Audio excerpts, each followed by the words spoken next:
We talked to Kevin the day before the Riggs report, and we always, say, what do you think of the hot topics this week? And I'm surprised you didn't write us like an entire manifesto this week. There's so much to talk about. You could write a whole list. You could. Kevin Riggs, our political analyst and senior vice president of Randall Communications, is joining us. So this week, the report that Mr. Trump, the president, asked the now fired FBI director James Comey to shut down a criminal investigation of Michael Flynn. That's the thing that everybody's still talking about. House Republicans are speaking out, though not necessarily in favor of the president. I think that's right. I think you're hearing a lot more of a tone of criticism and questioning coming from House Republicans about this issue than we have seen in the past. Congress wants to see the Comey memo. That is the memo that Deirdre referenced, that according to the New York Times report, Comey is describing a meeting in mid-February between him and the president, in which the president asked him to drop this criminal investigation of Michael Flynn and his dealings with Russian officials.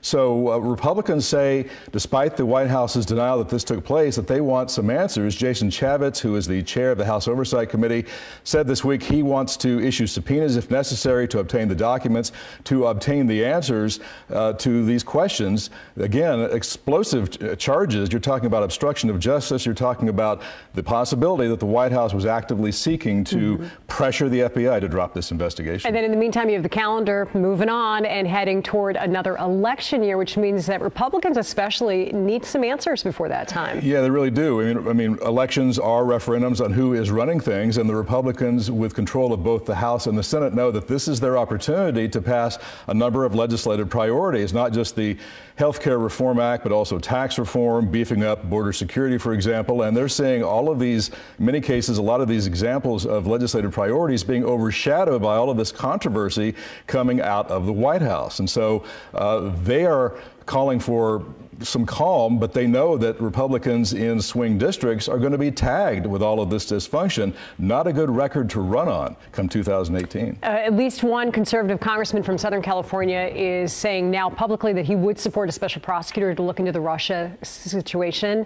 Is that the direction you think we're heading with this? It just seems more and more likely that's what's going to happen, that they're going to have to probably move in the direction of hiring a special prosecutor to take up the FBI's investigation into allegations that Trump campaign officials were colluding with Russian officials to influence the outcome of the election last year. Congressman Steve Knight of Palmdale, who is in one of those swing districts we talked about, issued a statement this week saying that there is too much at stake and abroad not to hire a special prosecutor to look into this issue. Congressman Tom McClintock of Elk Grove is also on record as saying a special prosecutor is needed. So it looks like we're headed in that direction.